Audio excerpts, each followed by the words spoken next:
pour avancer, il n'y a pas d'autre solution que d'être ensemble et d'être unis, surtout face à l'adversité.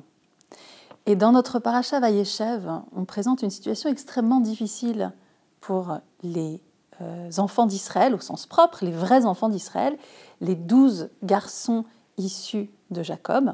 Il a aussi une fille qui s'appelle Dina. Hadar Lipschitz nous dit, la paracha Vayeshev décrit la faute première des enfants d'Israël.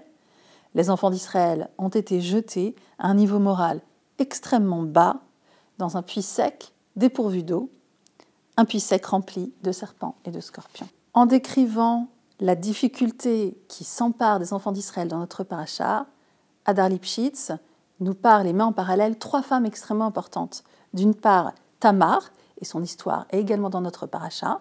D'autre part, Judith, et son histoire est dans des livres apocryphes auxquels toutes les références de Hanouka font allusion. Et une que souvent on appelle Hana, mais dont on ne connaît pas réellement le nom, qui est la fille du grand prêtre et qui va avoir une influence très importante dans le sauvetage des enfants d'Israël au moment de la période de Hanouka. Vous connaissez peut-être ces 3 histoires. Si ce n'est pas le cas, je vous invite à les lire dans la Torah. J'ai fait aussi une vidéo sur Tamar, si ça vous intéresse. Mais ces 3 femmes ont un point commun qui est 1, elles sont des femmes. 2, elles font face à une réalité extrêmement dure.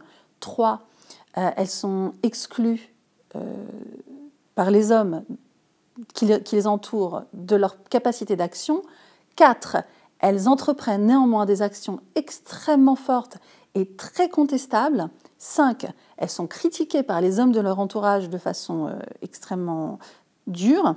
Et 6, ces hommes finalement comprennent que ce qu'elles ont fait était nécessaire et elles réussissent à mettre en place un changement.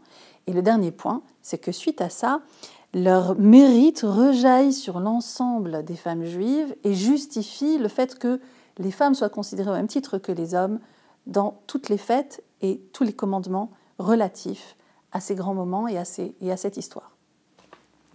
Alors, très très rapidement, voyons les situations de crise et les moyens mis en œuvre par ces 3 femmes. Tamar s'est déguisée en prostituée pour obliger Juda à avoir une descendance. On était ici dans la fermeture de la descendance de Juda, il n'y avait plus d'avenir. C'est l'action qu'elle a prise qui est quand même une action extrême.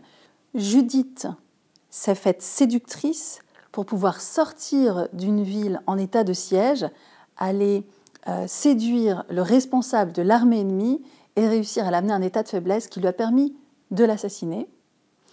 Et la fille du grand prêtre, à un moment donné où l'ensemble des femmes d'Israël étaient soumises à un droit de cuissage qui n'inquiétait personne, avant la veille le jour de son mariage, s'est dénudée entièrement devant l'ensemble du public, devant tous les sages d'Israël, et a interpellé l'Assemblée en disant « Vous êtes choqués par ce que je fais maintenant, mais en réalité, là, je suis dénudée devant des gens en qui je peux avoir confiance, et dans quelques heures, je serai livrée à quelqu'un en qui je ne peux pas avoir confiance.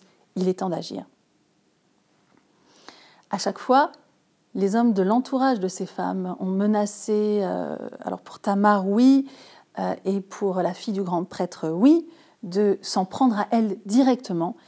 Et après leurs explications, à chaque fois, ils ont reconnu leur erreur. Il y a énormément de force et un soutien incroyable de la part de ces hommes, qui est pour nous un exemple. Et cet exemple, pour moi, il se situe à 3 niveaux, parce que d'un côté, il y a les hommes de l'entourage de ces femmes, qui ont le courage de reconnaître qu'ils ont commis une erreur dans le jugement qu'ils leur ont opposé, et de se mettre à les soutenir, de retourner leur opinion, de dire « Tzadka mimeni », elle est plus juste que moi, d'obéir peut-être à ce que Simone Veil formulera en 1975, l'injonction très simple, il suffit d'écouter les femmes, ils auront le courage de le faire, et ainsi ils ouvrent la porte à nous toutes et nous tous, qui sommes parfois en retard sur notre compréhension des crimes qui sont commis vers des populations plus défavorisées.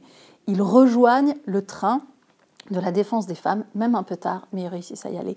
Ça, c'est un niveau. Mais plus encore, c'est le soutien des rédacteurs de ces textes qui ont décidé que ces actes quand même de désobéissance civile incroyable, enfin disons de refus des normes habituelles et de rentrer dans des actions d'éclat pour établir la justice, ils osent, dans la Torah, on ose raconter l'histoire de Tamar et la valoriser. Et ensuite, dans les apocryphes, on valorise Judith. Et c'est rappelé ensuite par nos sages. Et même, on est censé manger des mets lactés. Il y a toute une histoire derrière ça. Et de la même façon, on valorise, les sages racontent, le Hotzara Midrashim raconte l'histoire de la fille du grand prêtre. Donc ces histoires ne sont pas enterrées, elles sont mises au premier plan. Et dans les générations suivantes, plus encore, les hommes, car ce sont des hommes qui écrivent la loi juive au fil des siècles, mettent ces éléments en avant pour affirmer l'entière appartenance des femmes dans leurs droits civiques. Or, les droits civiques des femmes, c'est une chose qui est tardive dans la société globale. Et peut-être c'est pour cette raison que les sages ont décidé que les femmes étaient dispensées des commandements positifs liés au temps, comme sous la contrainte d'une vision générale de ce qu'étaient les femmes, mais leur force énorme est de s'être empressées de décider d'une liste extrêmement longue d'exceptions dont la fête de Hanouka fait partie. Pourquoi ? Parce que les femmes ont fait partie de ce même miracle. Certains disent qu'elles ont subi les mêmes oppressions, d'autres disent qu'elles ont été une part de la solution, comme ces 3 femmes dont nous avons parlé. Certains disent même, comme le Rashbam, qu'elles ont été le centre, le cœur de ce qui a permis l'évolution, les révolutions, la réouverture de l'avenir du peuple juif. Hadar Lipschitz conclut son article en disant « Prions pour que dans notre génération, par le mérite des femmes justes, nous soyons délivrés. Et cela ne se produira bien sûr qu'avec le soutien des hommes justes, que nous nous multiplions toutes et tous dans notre justice. Shabbat Shalom, bonne fête de Hanouka.